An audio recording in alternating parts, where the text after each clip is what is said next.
Hello दोस्तों, एक बार फिर कॉमिक बुक्स की तरफ से राज प्रेजेंट में आज की स्टोरी है चंद्रकला। तो बने रहे इस वीडियो में। हम देखते हैं नवीनगढ़ की नदी के तट पर एक अजगर परेशान हालत में कुछ सोच रहा होता है कि इस मुसीबत से कैसे छुटकारा पाऊं, इसे पेट में लिए कब तक घूमता फिरूंगा।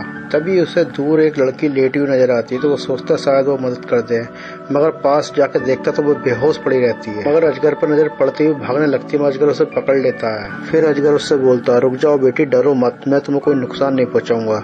लड़की बोलती है, तुम बोल सकते हो? अजगर बोलता, हाँ बेटी मैं बोल सकता हूँ, मगर तुम्हें मेरा काम करना होगा। लड़की बोलती, क्या करना होगा? अजगर बोलता, तुम्हें मेरा पेट काटना होगा। लड़की बोलती, मगर तुम मर जाओगे। अजगर बोलता, नहीं, मुझे वरदान मिला, मैं नहीं मरूंगा। फिर लड़की ना चाहते हुए भी अजगर का पेट फाड़ देती है, मगर अजगर के पेट में एक इंसान की लाश थी और अजगर भी एक इंसान का रूप ले लेता है। फिर वो इंसान लड़की से बोलता, हाँ बेटी, मैं ही यहाँ का राजा नवीन कुमार हूँ। और बोलता है, यह बसंतगढ़ का राजा परवीन सिंह है जिसकी लाश है ये। इसने हमारी खूबसूरत पत्नी को हथियाने के चक्कर में हमारे राज्य में आक्रमण कर दिया था। और परवीन सिंह की सेना बहुत बड़ी थी, उसके सैनिक हमारे सैनिकों पर भारी पड़ रहे थे। फिर मजबूरी में मैंने अपना भेष अजगर का बनाया, परवीन सिंह को खा लिया और युद्ध स्थल से मैं जंगल में आ गया, क्योंकि अगर मैं वहाँ रहता तो कोई ना कोई मुझे मार देता। और जब तक परवीन सिंह की लाश मेरे पेट में रहती मैं इंसान का रूप भी नहीं ले पाता। तब मजबूरी मैंने तुमसे ये करने को कहा। तब राजा लड़की से पूछता, बेटी तुम्हारा नाम क्या, कहाँ से आई हो? देखने में तुम कोई राजकुमारी लगती हो। मगर वो कुछ बता नहीं पाती, वो सब याददाश्त भूल चुकी थी अपना। उतने में सैनिक भी ढूंढते ढूंढते राजा को जंगल में आ जाते हैं। उसके बाद सब लोग राज्य की तरफ चल देते हैं। फिर राजा बोलता लड़की से, तुम्हारा नाम चंद्रकला ऐसा है, तुम्हारी कलाई पे लिखा हुआ है। राज्य में आने के बाद राजा का सब स्वागत करते हैं। तब राजा बोलता, धन्यवाद महारानी जी, मगर हमारी पुत्री चंद्रकला का भी स्वागत करो। उसके बाद राजा और रानी चंद्रकला को अपनी बेटी की तरह पालने लगते हैं। चंद्रकला भी उन्हें माता पिता की तरह स्वीकार कर लेती है।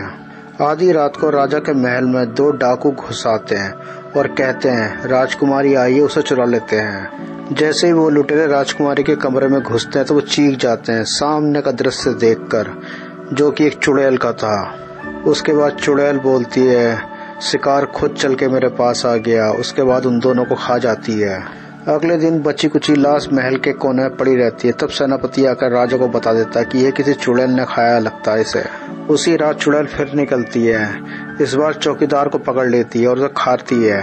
तभी सेनापति देख लेता है उसे और सेनापति अपने सैनिकों के संग उसके पीछे दौड़ने लगता है, मगर चुड़ैल राजमहल के अंदर जाकर गायब हो जाती है। सेनापति कहते, जरूर महल के अंदर घुसी होगी वो, और सारी बात महाराज को बता देता है सेनापति। फिर राजा सोचता है चुड़ैल का जरूर हमारे महल से कुछ संबंध है, और सोचता है भेष बदलकर खुद राजमहल की निगरानी करनी होगी। काश हमारा बेटा सूरज भी हमारे पास होता। उधर कोणांग वन में सूरज शिक्षा प्राप्त कर रहा होता आश्रम में, और उनकी शिक्षा पूरी हो चुकी थी। और शिक्षा पूरी होने के बाद गुरुजी दोनों को तोहफा देते हैं। चंद्रदत्त को देते हैं तलवार कि इसके स्पर्श से राक्षस या शैतान कोई भी हो वो फिर से इंसान बन जाएगा। उसके बाद गुरुजी एक तलवार सूरज को भी देते हैं और कहते हैं, बड़े से बड़े राक्षस का वध कर सकती है तलवार। फिर गुरुजी बोलते हैं, जाओ पुत्र सूरज, तुम्हारी माँ तुम दोनों का इंतजार कर रही है, उनसे मिल लो। और वो दोनों आके अपनी माँ को प्रणाम करते हैं। उनकी माँ बोलती है, बेटा सूरज, मैं तुम्हें एक कहानी सुनाती हूँ जो आज से 16 साल पहले की है। फिर बोलती है, 16 साल पहले नवीनगढ़ में डाकू काल सिंह का आतंक फैला हुआ था। वह सबको मारता काटता था और नवीनगढ़ में राजा नवीन कुमार सिंह का राज था। जब उन्हें ये बात पता चली कि डाकू काल सिंह बहुत आतंक कर रहा है तो वह भेष बदल के डाकुओं के खिलाफ कुछ न कुछ करने के लिए निकल पड़े। राजा को रात में गश्त लगाते हुए दो बंदों पे शक हुआ, उनका पीछा करने लगे, मगर उन्होंने उल्लू का रूप लेकर उनका पीछा करने लगे थे। और राजा नवीन कुमार उन दो बंदों का पीछा करते करते डाकू के अड्डे में पहुंच गए। वही डाकू काल सिंह जिसने राज्य में आतंक फैला रखा था, वो सो रहा था उस कमरे में। उसके बाद राजा ने उल्लू का रूप निकालकर बाज का रूप ले लिया और उसे उड़ाकर अपने कारागार में डाल दिया। फिर राजा ने बाकी सैनिकों का डाकू का अड्डा बेचकर बाकी डाकू को पकड़ के राज्य में ले आए। फिर राज दरबार में राजा नवीन सिंह ने कहा, अगले सप्ताह इन सबको मौत की नींद सुला दिया जाएगा। तभी दरबार में संदीप मुनि उनकी पत्नी ने प्रवेश किया तो राजा उनसे बड़ा खुश हुआ, आइए मुनिवर, हम धन्य हो गए जो तुम हमारे यहाँ पधारे। फिर राजा ने कुछ दिन के लिए उन दोनों को अपने यहाँ रुकने के लिए राजी कर लिया, मगर अगले दिन एक बड़े हादसे ने जन्म ले लिया। वो डाकू सब आजाद हो गए और आजाद होने के बाद काला सिंह बोलता है, मैं राजमहल पहुंचता हूँ, नवीन कुमार से मैं बदला लेने जाऊंगा। फिर वो डाकू महल के अंदर रानी के कक्ष में पहुंचकर बच्चा उठा लेता है राजा का। तभी वहाँ राजा भी आ जाता है, बोलता काल सिंह बहुत रक्तपात कर लिया, अब हथियार फेंक दो। तो डाकू बोलता है हथियार नहीं, मैं तेरी औलाद को नीचे फेंकूंगा नवीन कुमार। और डाकू वो बच्चे को खिड़की के बाहर फेंक देता है। राजा उसके बाद तलवार से डाकू को मार देता है। उधर खिड़की के नीचे खड़ी संदीप मुनि की पत्नी राजकुमार को लपक लेती है और सोचती है, लाल तू मेरी गोदी भरने के लिए आया लगता है। और सूरज सिंह को आंचल में छुपाकर वह चल पड़ती है वहां से। उसके बाद राजकुमार बच्चे को बहुत ढूंढा गया, वहाँ कहीं नहीं मिला। तो राजा गुस्से में बोलता, कहाँ गया, धरती निकल गई या आसमान खा गया उसे। उसके बाद संदीप मुनि पत्नी और वो भी वहाँ से निकल जाते हैं बच्चे को लेकर चुपके से। फिर सूरज सिंह की माँ बोलती, ये थी कहानी, तुम वही राजकुमार हो, नवीन कुमार के बेटे, यह लो हार, यह तुम्हारा चिन्ह है। उसके बाद दोनों मित्र सूरज सिंह और चंद्रदत्त अपने अपने महल की तरफ निकल जाते हैं। उधर हम चंद्रदत्त को देखते हैं जो सोचता हुआ जा रहा होता है, राजमहल पहुंचते माताजी पिताजी और चंद्रकला दौड़कर मुझे गले लगा लेंगे। और राजमहल पहुंचने के बाद चंद्रदत्त बोलता, पिताजी बहन चंद्रकला हमारे स्वागत के लिए नहीं आई, कहाँ है वो। तो उसके पिताजी बोलते हैं, पुत्र चंद्रकला को हमने देश निकाला दे दिया। तो चंद्रदत्त बोलता है, ऐसा क्यों करा पिताजी। फिर उसके पिताजी बोलते हैं, तुम्हें तो पता है पुत्र कि उसे सांप मिला हुआ है कि 20 वर्ष पूरे होने के बाद चुड़ैल बन जाएगी और मनुष्य का रक्त पिया करेगी। तो चंद्रदत्त बोलता, हाँ इसलिए तो मैं मुनि के आश्रम में गया था, उन्हें प्रसन्न करके मैं एक श्राप मुक्ति तलवार लेकर आया हूँ, जिससे बहन चंद्रकला फिर से ठीक हो जाएगी। फिर उसके पिताजी बोलते, 20 वर्ष होते हुए लोगों का खून पीने लगी थी, मुझे मजबूरी में उसे नदी में धकेलना पड़ा। उसके बाद चंद्रदत्त कहता, मैं उसे ढूंढने जा रहा हूँ अपनी बहन को।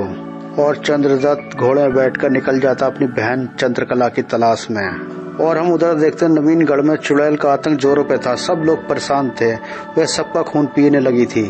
और तभी राजा का सामना चुड़ैल से हो जाता है और दोनों में लड़ाई शुरू हो जाती है। मगर चुड़ैल राजा से ज्यादा ताकतवर होती है। तभी राजा शेर का भेष बना लेता है, मगर तब भी वह चुड़ैल से हार जाता है। उसके बाद वह चिड़िया बन जाता है और चिड़िया बनने के बाद राजा चुड़ैल का पीछा करने लगता है कि जाती कहाँ है ये।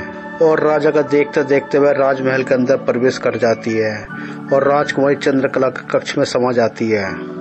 उसके बाद राजा को पता चलता है चुड़ैल चंद्रकला बन गई है, मतलब चंद्रकला ही चुड़ैल है। फिर राजा मन में सोचता, उसने हमको धोखा दिया, उसे मृत्यु दंड मिलेगा।